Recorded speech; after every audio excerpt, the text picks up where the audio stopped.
ஆனால் இந்த 5 ஆண்டுகளில் திமுக முஸ்லீம்களுக்கு நன்மை செஞ்சதுன்னு பார்த்தா ஒரு 300-400 ஆண்டு பழமையான தர்கா திருச்சியில் அனார்பாக் தர்காவை இடித்து தரைமட்டமாக்குன்னு திமுக. பாஜகவும் திமுக செஞ்ச ஒரு அயோக்கியத்தனங்க அது. ஃபஸ்ட்டு இந்த ஆடு கோழி பிரச்சனை தான் ஆரம்பம். அறுக்கலாமா கூடுமா கூடாதான்றது தான். இது அதிமுக ஆட்சியில் கூட இந்த பிரச்சனை வரல. திமுக ஆட்சி வந்த பிறகு தான் இந்த பிரச்சனையே வருது. அங்கே ஆடு கோழி அறுக்கிற விஷயம் திமுகவுக்கு தெரியல.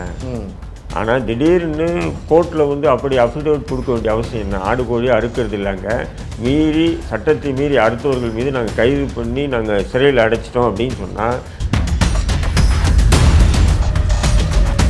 நான் அனுப்புகிறேன் பாஜக எதிரி திமுக எதிரி. அப்போ யார் தான் இஸ்லாமியர்களுக்கு ஆதரவாக இருக்கா உங்களை பொறுத்த வரைக்கும்? யார் இருக்கான்ற கேள்வி என்கிட்ட கேட்காதீங்க.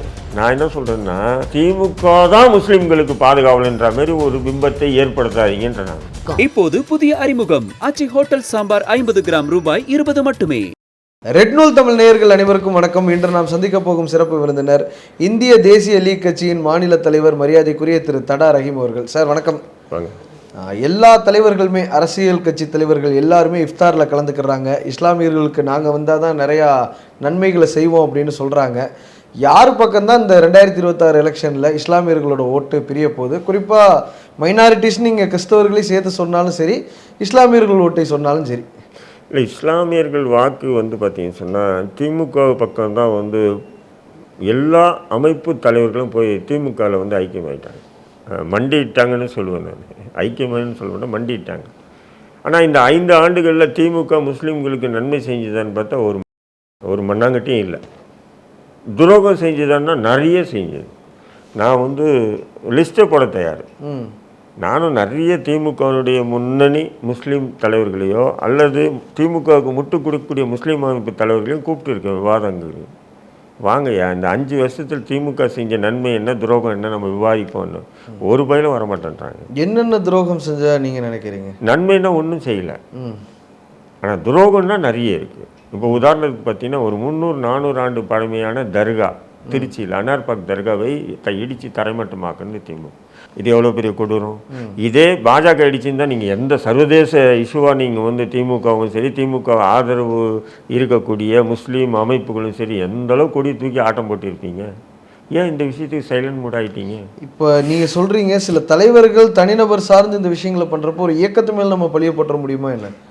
தனிநபர்கள்னு சொன்னால் ஏன் இயக்கங்களெல்லாம் சைலண்ட் மூடில் இருக்குது? எனக்கு ஒன்றும் புரியல. எவ்வளோ பெரிய இதுங்க, 400 வருஷத்துக்கு முன்னாடி முஸ்லீம் இந்த இடத்தில் வாழ்ந்தாள் என்ற ஒரு அடையாளத்தை அழிச்சு இருக்குங்க திமுக. இதை சாதாரணமாக நீங்கள் என்ன சொல்வீங்க? இதை தவிர வேற என்ன துரோகம்னு வேற என்னங்க இருக்கு? ஏன்னா தமிழ்நாட்டில் எல்லா மாவட்டங்கள்லையும் இஸ்லாமியர்கள் ஒன்றும் ஆரம்பிக்கவே இல்லை. என்ன முடிச்சு வந்தீங்களே, ஆரம்பிக்கவே இல்லை. ஒன்றும் துரோகத்தினுடைய பட்டியலில் ஆரம்பிக்கவே இல்லை. இப்போ தான் புள்ளி போட்டிருக்கேன்.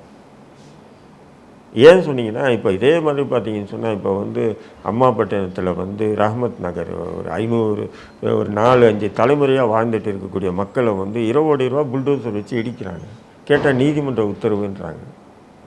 என்ன திமுகவுக்கு அதுக்கு சம்பந்தம் இல்லைங்க.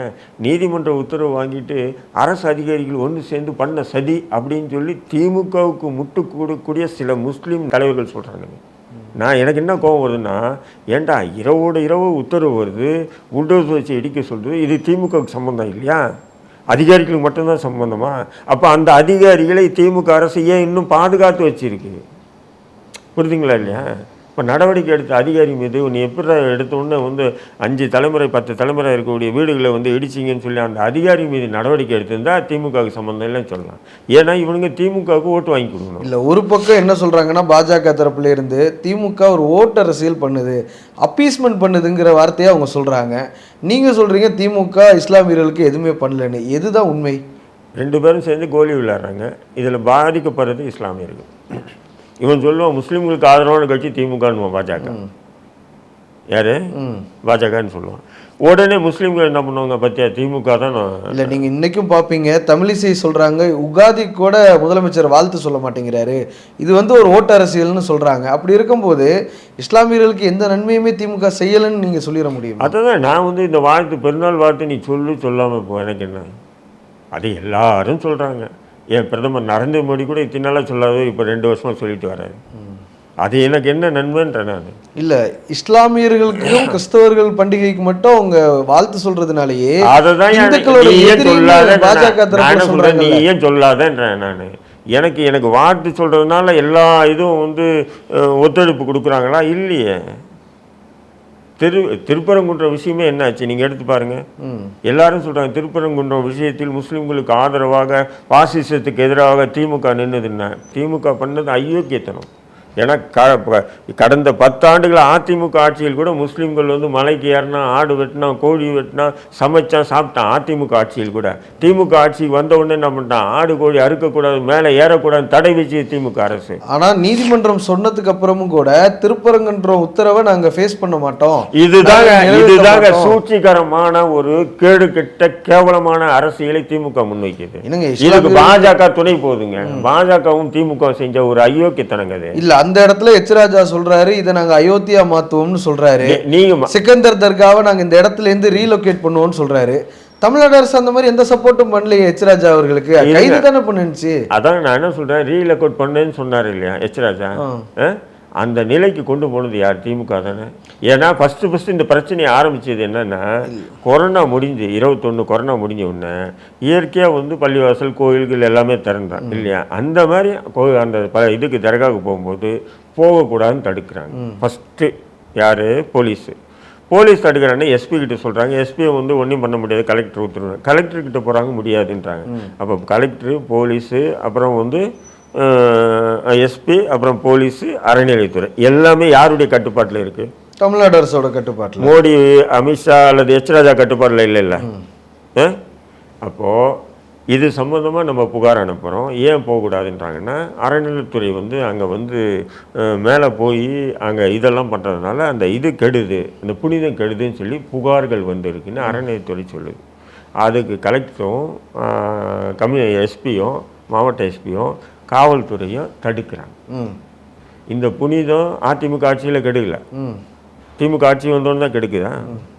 சரி, இது சம்மந்தமாக நீதிமன்றத்துக்கு போகுது. யார்? திமுக. நீதிமன்றத்துக்கு போய் அஃபிடேவிட் என்கின்ற இது மனுவை தாக்கல் பண்ணுது அரசு தரப்பில். என்ன சொல்கிறாங்கன்னா, ஃபஸ்ட்டு பிஜேபி தாக்கல் பண்ணுறாங்க. நல்லா புரிஞ்சுக்கணும். ராமரவிக்குமார் தானே அஃபிடேவிட் தாக்கல் பண்ணார். இது 2வது சாமி. ஃபஸ்ட்டு இந்த கதை திருப்பரங்குன்றம் பிரச்சனை ஆரம்பிக்குது பார்த்தீங்களா? இந்த ஆடு கோடி அறுக்கிற பிரச்சனை, அதுலேருந்து தான் இப்போ தீபாவளி வந்து நின்றுது. புரிதுங்களா உங்களுக்கு? ஃபஸ்ட்டு இந்த ஆடு கோடி பிரச்சனை தான் ஆரம்பம். அறுக்கலாமா கூடுமா கூடாதான்றது தான். இது அதிமுக ஆட்சியில் கூட இந்த பிரச்சனை வரல, திமுக ஆட்சி வந்த பிறகு தான் இந்த பிரச்சனையே வருது. புரியுதுங்களா? அப்போது அந்த பிரச்சனையும் போது நீதிமன்றத்தில் அரசு தரப்பில், அதாவது பிஜேபி தரப்பில் மனு தாக்கல் பண்ணுறாங்க. அந்த மனுவில் வந்து இது வந்து ஆடு கோடி அறுக்கிறதுனால புனிதம் கெடுது. அதான் தமிழக அரசு ஏற்கனவே தடை வீசிட்டான், அறுக்கக்கூடாதுன்னு சொல்லிட்டான். அதை வந்து நீதிமன்றம் மூலயமா உறுதிப்படுத்துகிறாங்க. யார்? பிஜேபி. நீதிமன்றம் மூலம் உறுதிப்படுத்துகிறாங்க. அப்போ உறுதிப்படுத்தும் போது தமிழக அரசு சார்பாக என்ன சொல்லணும்? சார், இவங்க ஆடு கோழி அறுக்கூடான்றாங்க, இது காலங்காலமாக அறுத்துக்கிட்டு இருந்த ஒரு இது அது. அதை வந்து ஒரு விஷயத்தில் தமிழக அரசு தலையிட முடியாது. அதனால் நாங்கள் ஆடு கோழி அறுக்காதீங்கன்னு சொல்லி நாங்கள் ஒன்றும் பண்ண முடியாது.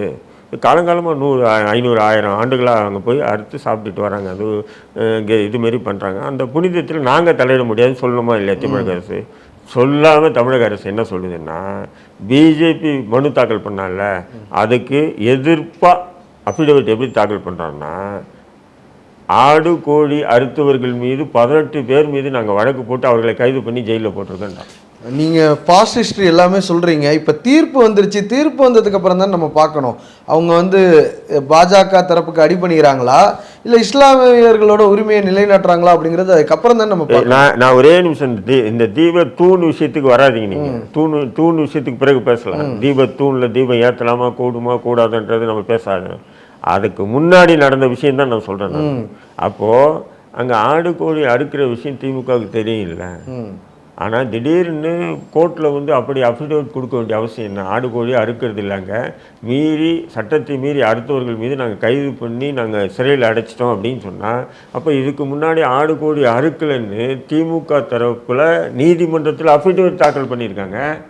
அப்போ அபிடேவிட் தாக்கல் பண்ணோன்னா அப்போ நீதிபதி என்ன சொல்கிறாரு, அப்படியா, அப்போ அவங்க தான் சொல்லிட்டாங்களே அறுக்கக்கூடாதுன்ட்டாங்க, அடுத்தவங்க மீது வழக்கு தொடுத்துருக்காங்க, நீங்கள் இதை அஃபிடேவிட் கொடுத்துருக்கீங்க அறுப்பிச்சு, அப்போ என்ன உத்தரவாதம் ஆயிடுச்சு, அங்கே அறுக்கவே இல்லை அப்படின்றது நீதிமன்றம் மூலிமா பாஜக இது வாங்கிட்டான். புரியுதுங்களா? நீங்கள் நானும் வந்து அறுத்து இருக்காங்க, சாப்பிட்டு இருக்காங்க, நான் போவேன் அப்படின்னு நீங்கள் நான் பேசுனா, இல்லை ஆர்டர் இருக்குது, நீதிமன்ற ஆர்டர் இருக்குது பாருன்னு எச் ராஜா போன்ற ஆட்கள் வந்து பேச தயாராக இருக்காங்க. ஆனால் இதை வழிவகுத்து திமுகவா இல்லையா? காவல் ஆமா, நம்ம வந்து திமுகவும் பாஜகவும் ஒரே மாதிரி கூட்டு வச்சுக்கிறாங்கன்னு சொல்லி பாஜகவை நார்மலைஸ் பண்றோமா? இல்ல, நான் என்ன சொல்றேன், பாஜக எதிரி, திமுக துரோகின்னு. எந்த அடிப்படையில் நம்ம சொல்றோம்? இப்போ இந்த ஆடு கோழி அறுக்கிற விஷயத்துல எவனோ ஒருத்தன் உட்காந்து, அதாவது இவங்க இதை எடுத்தாவே இவனுங்க தீபத்தூண் விஷயத்துக்கு போயிடுவாங்க. தீபத்தூண் விஷயம், ஏறணும் ஏறக்கூடாதுன்றது பிறகு வந்த வழக்கு. நான் சொல்றது ஆடு கோழி அறுக்கக்கூடாதுன்ற விஷயம் எப்போ வந்தது? அதுதான் பிரச்சனை முதல்ல. அதை தொடர்ந்து தான் அவங்க என்ன பண்ணுறாங்க, பிஜேபி, ஆர்எஸ்எஸ், ராமராய்குமார் எல்லாமே சேர்ந்து இதுதான்டா சாக்கு. என்னன்னா திமுகவை மிரட்டுறதுக்கு பாஜக நல்ல ஒரு ஆயுதத்தை கையில் வச்சுருக்காங்க, வீச்சருவா மாதிரி ஒரு ஆயுதம் வச்சுருக்காங்க. திமுக இந்துக்களுக்கு எதிரின்னு 2 டைலாக் விட்டா போதும், திமுக உடனே சரண்டர் ஆகிட்டு. என்ன இப்போ இந்த விஷயத்தில் வந்து திமுக இந்துக்களுக்கு எதிரான கட்சின்னு சொல்கிறாங்க, ஆனா அவங்க இஸ்லாமியர்கள் பக்கம் தானே நிக்கிறாங்க. திமுக இஸ்லாமியர்களுக்கு என்ன பண்ணுதுன்ற தீபத்தூண்ல நாங்க தீபம் ஏத்த மாட்டோம். தீபத்தை ஏத்தாம போ, அதுக்கு இஸ்லாமியர்களுக்கு என்ன சம்பந்தம் இருக்குன்ற நானு தர்கா எதிர்க்குது இல்ல, அத என்ன தர்கா வர்றது வந்து தீபம் ஏத்துறது. நான் ஒரே ஒரு விஷயம் சொல்றேங்க, தீபத்தூண் காலங்காலமா எங்க ஏத்துறாங்களோ அங்க ஏத்தணும்னு சொல்லி இப்ப திமுக தரப்புல சொல்றாங்க இல்லையா? அதே மாதிரி காலங்காலமாக ஆடு கோழி எங்கே அறுக்கணுன்றது சொல்லியிருக்கு இல்லையா, சாப்பிட்டுட்டு இருந்தாங்க இல்லையா? அதை மட்டும் ஏன் நீ தடுத்த திமுக? அதை தடுத்த ஒன்று தான் இதையும் அவன் வராங்க. நீங்கள் அன்னைக்கு வந்து அந்த ஆடு கோழி அறுக்கிற விஷயத்தில் திமுகவுடைய அஃபிடேவிட் மதுரை நீதிமன்றத்தில் முஸ்லீம்களுக்கு எதிராக தாக்கல் பண்ணாமல் இருந்தா இன்னைக்கு அவன் தீபத்தின் விஷயத்துக்கு வந்தே இருக்க மாட்டான். சரி, ஏன்னா அந்த விஷயத்தை நம்ம வந்து சக்சஸ் பண்ணிக்கிட்டோம், இந்த விஷயத்தையே இவனை இப்படி பிடிச்சாதான் சக்சஸ் பண்ணலான்னு வரான். திமுக வந்து இஸ்லாமியர்களுக்கு எதிராக இருக்குது, ஓகே, உங்க வார்த்தை நான் ஏத்துக்கிறேன்னு வைங்க. எந்த கட்சி இப்போ ஆதரவா இருக்கு? அதை தாண்டி நான் என்ன சொல்கிறேன், எந்த கட்சி ஆதரவாக இருக்குன்றது இல்லை, நீங்கள் கேட்குறீங்க இல்லையா, திமுக முஸ்லீம்களுக்கு நன்மை செய்து நான் கேட்கல, அவங்க சொல்கிறத நான் கேட்குறீங்க இல்லையா, அதை தான் நான் சொல்கிறேன். என்ன செஞ்சது இந்த 5 ஆண்டுகளில் திமுக முஸ்லீம்களுக்கு? என்ன ஒரு ஆணி சொல்லுங்கள், இந்த ஆணி வந்து நல்லது செஞ்சுருக்குது. உங்களுக்கு முஸ்லீம் சிறைவாசிகளை விடுதலை பண்ணுவேன்னு சொல்லி வாக்குறுதி கொடுத்து வந்தாங்க, பண்ணாங்களா? ஆளுநர் பெண்டிங்ல இருக்குன்னு அவங்க சொல்றாங்கல்ல. அப்ப தேர்தலுக்கு வாக்குறதுக்கு முன்னாடி நீங்க சொல்றதுக்கு புத்தி இருக்கணுமா இல்லையா? நாங்க ஆட்சிக்கு வருவோம், ஆட்சிக்கு வந்து ஆளுநர்கிட்ட நாங்க அனுப்புவோம், ஆளுநர் சொன்னதுக்கு அப்புறம் தான் அனுப்ப மாட்டேன்னு சொல்ல வேண்டியது இல்ல. இந்த விஷயத்துல தான் எனக்கு ஒரு முரண்பாடு இருக்கு உங்ககிட்ட. என்னன்னா, ஒரு தேர்தல் வாக்குறுதி கொடுக்குறாங்கன்னா சட்டப்படி வந்து கவர்மெண்ட் நிறைவேற்றி அனுப்புற தீர்மானத்துக்கு ஆளுநர் ஒப்புதல் கொடுக்கணும். இது சட்டம் தானே, மரபு தானே, நீதிமன்றமும் அதை சொல்லுது தானே. கவுன்சில் ஆஃப் மினிஸ்டர்ஸ் எடுக்கக்கூடிய டிசிஷனுக்கு நீங்க அப்ரூவல் கொடுத்தாகணும்னு ஆளுநர் அடம் பிடிக்கிறார். அப்ப திமுக அரசு என்ன பண்ணுங்கிற ஒரு கேள்வியை கேட்கிறாங்க. சட்ட ரீதியா பேசணும். நம்ம இப்படி பேசும்போது ஆளுநரையும் பிஜேபி இன்னொரு சைடு காப்பாத்துறோம் அப்படிங்கிற ஒரு துணி வந்துடாதா? இல்ல, நீங்க இந்த சட்டம் அப்படின்னு பேசும்போது சட்ட ரீதியாக நம்ம பேசணும். ஏன்னு சொன்னா நீங்க ஒரு விஷயத்த நல்லா தெளிவா இருக்கணும். ராஜீவ் வழக்கில் சம்பந்தப்பட்ட 7 பேர் விடுதலை இருக்கு பார்த்தீங்களா, அதில் வந்து உச்சநீதிமன்றம் வந்து என்ன சொல்லி விடுதலை பண்ணுது, யாரை? ஃபஸ்ட்டு வந்து பேரறிவாளன், நளினி, ரவிச்சந்திரன், முருகன் எல்லாத்தையும் இல்லை, ஃபஸ்ட்டு 3 பேர், அதுக்கப்புறம் 4 பேர் விடுதலை பண்ணுறாங்க. என்ன பண்ணுறாங்க, சட்டப்பிரிவு 161 பின்பற்றி மாநில அரசை விடுதலை பண்ணலாம். ஆளுநர் அவருக்கான அதிகாரத்தை ஒழுங்காக பின்பற்றலை, அவருக்கான உரிய டியூட்டியை பண்ணலைன்னு சொல்லி ஆளுநர் கொட்டு வச்சு தானே அவங்கள ரிலீஸ் பண்ணாங்க. இருங்க சார், நான் என்ன சொல்கிறேன், ஆளுநருக்குடைய அதிகாரத்துக்கு மீறி மாநில அரசை விடுதலை பண்ணலாம். சட்டப்பிரிவு 161 பின்பற்றி மாநில அரசை விடுதலை பண்ணலாம். ஒரு கால் மாநில அரசை விடுதலை பண்ணாதனால்தான் நாங்கள் சட்டப்பிரிவு 142 பயன்படுத்தி இவர்களை விடுவிக்கிறோம். யாரை? இவங்களை விடுவிக்கிறோம். ஆனால் இந்த கொட்டு வந்து கவர்னருக்கு கொட்டுல, நீதிமன்றம் தமிழக அரசு கொட்டி தான் இருந்துச்சு. உங்களுக்கு நல்லா தெரியும், எடப்பாடி பழனிசாமி அவர்களும் பேரறிவாளன் உள்ளிட்ட 7 பேரை விடுவிக்கணும்னு தீர்மானம் நிறைவேற்றி அனுப்புனாரு. அதற்கும் அப்போ இருந்த பன்வாரிலால் புரோஹித்தும் ஒப்புதல் தரல, அதுக்கு அடுத்து வந்த ஆர் என் ரவியும் ஒப்புதல் தரல. திரும்ப திமுக அரசு இந்த முயற்சி எடுக்கும் பொழுதும் ஆர் என் ரவி ஒப்புதல் தரல. சுப்ரீம் கோர்ட் தலையிட்டு அவங்களை விடுதலை பண்ணும்போது அதில் மாநில அரசுக்கு என்ன விஷயம் இருக்க போகுது? இல்லை, நீங்கள் ஒரே ஒரு விஷயத்தை பார்த்தீங்க, மாநில அரசுக்கு நீங்கள் அதிகாரம் இல்லை அப்படின்றதெல்லாம் நீங்கள் நினைக்காதீங்க. மாநில அரசுக்கு அதிகாரம் இருக்கு, ஆளுநர் அதை விட மாட்டேங்கிறார். 2008 1400 சிறைவாசிகள் விடுதலை செய்யப்பட்டாங்க. 400 பேர் விடுதலை செய்யப்பட்டாங்க 2008. அப்போ மாநில அரசுக்கு வந்து ஆளுநருக்கு அனுப்பியிருந்தாங்க. ஆளுநர் கையெழுத்து போட்டு நீங்கள் விடுதலை பண்ணுங்கன்னு சொல்லவே இல்லை. ஆனால் ஆளுநருக்கு அனுப்பிட்டு விடுதலை பண்ணிட்டாங்க. அது சம்பந்தமாக சுப்பிரமணிய சாமி உச்சநீதிமன்றத்தை வழக்கே போட்டிருந்தார். என்ன சொல்லியிருந்தா வழக்கே போட்டிருந்தார் உச்சநீதிமன்றத்தில். இதே வந்து லீலாவதி வழக்கில் கம்யூனிஸ்ட் தலைவர் லீலாவதி வழக்கில் கொடும் குற்றவாளி என்று கருதப்பட்ட 3 பேர் இந்த 1400 பேரில் விடுதலை பண்ணியிருக்காங்க. எல்லாருமே 7 ஆண்டுகள் கூட அவங்க தண்டனை அனுபவிக்கல, அதுக்கு முன்னாடி விடுதலை பண்ணியிருக்காங்க. அதனால் இந்த ஆணையை ரத்து பண்ணணும் தமிழக அரசு போட்டதுன்னு சொல்லி உச்சநீதிமன்றம் என்ன சொல்லிச்சு, சட்டப்பிரிவு 161 பின்பற்றி மாநில அரசு ஒப்புதல், அதாவது மாநில அரசு வந்து ஆளுநருக்கு ஒப்புதலுக்கு அனுப்பி ஆளுநருடைய ஒப்புதலை வரவில்லை என்றாலும் விடுதலை செய்யக்கூடாது என்பது மாநில அரசினுடைய கடமை அப்படின்னு வந்தது. எத்தனை சட்ட இதுவை சொல்கிறது நான், 1-2 இல்லை.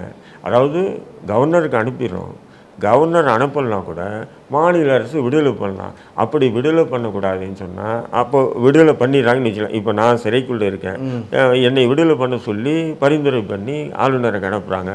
ஆளுநரை கையெழுத்து போட்டு அனுப்பலை, ஆனால் தமிழக அரசு என்னை விடுதலை பண்ணிச்சின்னு சொன்னால், உதாரணத்துக்கு ஆளுநர் அனுப்பாத முன்னாடி ஏன் விடுதலை பண்ணலன்னு யாரோ உங்களை மாரி ஒருத்தன் வந்து வழக்கு போட்டாங்கன்னா அந்த வழக்கு வந்து எனக்கு சாதகமாக தான் வருமே தவிர ஆளுநருக்கு சாதகமாக வராது. அப்போ யார் தான் இஸ்லாமியர்களுக்கு ஆதரவாக இருக்கா உங்களை பொறுத்த வரைக்கும்? யார் இருக்கான்ற கேள்வி என்கிட்ட கேட்காதீங்க. நான் என்ன சொல்றேன்னா நான் சொல்றேன், திமுக தான் முஸ்லிம்களுக்கு பாதுகாவல்ன்ற மாதிரி ஒரு பிம்பத்தை ஏற்படுத்தாதீங்கன்ற. நான் திமுக தான் அப்படின்றாதீங்க. எல்லா கட்சியும் இப்போ அதிமுக ஆட்சி 10 ஆண்டுகள் தொடர்ந்து நடந்துட்டு இந்த முஸ்லீம் எல்லாம் செத்து போயிட்டானா? கல்வி வேலை வாய்ப்புலாம் முஸ்லீம்கள் ஒன்றும் இல்லாமல் போயிட்டானா? இல்லை, அந்த 10 ஆண்டுகளில் தான் உங்களுக்கு நல்லா தெரியும் சிஏஏ சட்டத்துக்கு ஆதரவாக வாக்களித்தது அதிமுக, உங்களுக்கு நல்லா தெரியும். அதே மாதிரி முத்தலாக் சட்டத்துக்கு ஆர்டிகல் 370 ரிவோக் பண்ணணும்னு சொன்னதுக்கு ஆதரவாக வாக்களித்தது அதிமுக. அப்படிங்கும் பொழுது ரொம்ப எல்லாத்தையுமே நார்மலைஸ் பண்ணோம்னா அது கரெக்டாக இருக்குமா? இல்லை, நானும் சொல்கிறேன், அப்போ வந்து அதே திமுக ஆளுங்கட்சியாக இருந்ததுன்னா இதுக்கெல்லாம் எதிராக இருந்தது. எதுக்கெல்லாம் சொல்கிறீங்க? இந்த சிஏ சட்டம் கொண்டு வந்தாங்களே, இந்த சிஏ சட்டத்துக்கு போராட்டத்துக்கு கூட அனுமதி கொடுத்துருக்காரு. ஐயா, எதிர்கட்சியாக இருந்தால் நீங்கள் ஒரு விஷயத்தை பார்த்தீங்கன்னா சிஏ சட்டம் வந்து 2010 நீங்கள் ஒரு விஷயத்தை நீங்கள் நல்லா யோசனை பண்ணுங்க. அதாவது ஆளுங்கட்சியாக இருக்கும்போது ஒரு முகமூடி, எதிர்கட்சியாக இருக்கும்போது இன்னொரு முகமூடி. எதிர்கட்சியாக இருக்கும்போது சின்ன விஷயம் கூட அதை அரசியல் செய்வதற்கு பெரிய இஷ்யூ ஆக்குவாங்க திமுக. நான் உங்களுக்கு ஒரே ஒரு நினைவூட்டலுக்காக சொல்கிறேன். சிஏ சட்டம் வந்தது வந்து 2019ன்னு நினைக்கிறேன். அப்போ எடப்பாடி பழனிசாமி அவர்கள் தான் முதலமைச்சர். இங்கே சென்னையில் அந்த சட்டத்தை எதிர்த்து ஒரு பேரணியை நடத்தினாங்க. அன்பழகன், மறைந்த எம்எல்ஏ அன்பழகன் தலைமை தாங்க. அதுதான் சார் தம்பி நான் சொல்கிறது, உங்களுக்கு புரிய மாட்டேன் தான். எதிர்கட்சியாக இருக்காங்க, அவங்களுக்கு ஒன்றுமே இல்லை. இப்போ நம்ம அரசியல் பண்ணணும், சும்மா இருக்கும் பார்த்தீங்களா, அரசியல் பண்ணுவாங்க. ஆளுங்கட்சியாக இருக்கும்போது பண்ணாங்களா? பண்ண மாட்டாங்க. இப்போ ஒன்றும் இல்லை, இப்போ ஆளுங்கட்சியாக இருக்கு இல்லையா? ஆளுங்கட்சியாக வந்ததுக்கப்புறம் ஒரே ஒரு உதாரணம் சொல்கிறேன். முதலமைச்சராக பதவி ஏற்றுக்கிட்டதுக்கப்புறம் சட்டமன்றத்தில் சிஏவுக்கு எதிராக தீர்மானம் நிறைவேற்றினார் மு க ஸ்டாலின். உங்கள் நினைவூட்டலுக்காக சொல்கிறேன். நீங்கள் சொன்னீங்கல்ல ஆளுங்கட்சி அதை இது பண்ணிட்டாரு. என்ன இப்போ? இல்லை, நான் கேட்குற ஒரே ஒன்று, இப்போ அதேமாரி தான் வந்து வக்பு திருத்த சட்டம் 2024 வந்து கடுமையாக எதிர்த்து திமுகவா இல்லையா பாஜக கொண்டு வந்தது? அங்கே கடுமையாக எதிர்த்துட்டு உச்சநீதிமன்றம் வழக்கு போடுறதுல கூட திமுக வந்து முக்கியமாக பங்களிக்குது, உங்களுக்கு தெரியும். ஆனால் அந்த சட்டம் தமிழ்நாட்டில் அமல்படுத்திட்டாங்க. உமீத் என்ற சட்டம் வந்து அமல்படுத்திட்டாங்க தமிழ்நாட்டில். அப்போது நாங்கள் கடுமையாக எதிர்ப்போம், வழக்கு கூட போடுவோம், ஆனால் இங்கே தமிழ்நாட்டில் அமல்படுத்திட்டோம். இதே முதல்வர் செப்டம்பர் 27 நல்ல நினைவு இருக்குது. அப்போ என்ன சொல்கிறாருன்னா, உச்சநீதிமன்ற தீர்ப்பு வரவரையிலும் தமிழ்நாட்டில் வக்பு திருத்த சட்டம் அமல்படுத்த மாட்டேன்னு சொல்லிட்டு 2 நாள் கூட கேப் இல்லை, 2 நாளில் வந்து இங்கே அமல்படுத்திட்டாங்க. அப்போ உங்களை யார் விரைவுபடுத்தினா? அமல்படுத்த சொல்லி யார் சொன்னால்? பிஜேபி சொல்லுது, செய்கிறாங்க.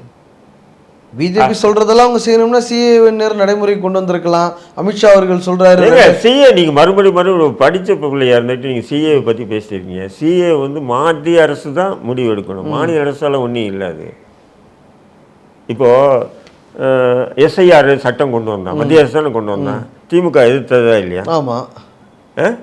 அதே நேரத்தில் நடைமுறைப்படுத்துறது யார்? தேர்தல் பணிகளில் எஸ்ஐஆர் ஒரு சட்டம் நிதர்சனமாக இருக்குன்னா அதை பண்ணி தான் ஆகணும். ஏன் அதிமுக பண்ணல? எஸ்ஐஆரில் வீடு வீடாக போயிட்டு அதை தான் சார் நான் சொல்ல வரேன். அந்த எஸ்ஐஆர் எப்படி நடைமுறைப்படுத்தினாங்களோ அதே மாதிரி தான் சிஏ சட்டம் வந்து இன்னும் மத்திய அரசு, ஏன்னா அங்கே அது வந்து இந்தியா முழுக்க மிகப்பெரிய ஒரு கொந்தளிப்பு நடந்தது இல்லையா? கொந்தளிப்பு அது தமிழ்நாட்டில் மட்டும் இல்லை, இந்தியா முழுக்க மிகப்பெரிய ஒரு கொந்தளிப்பு இருந்தது.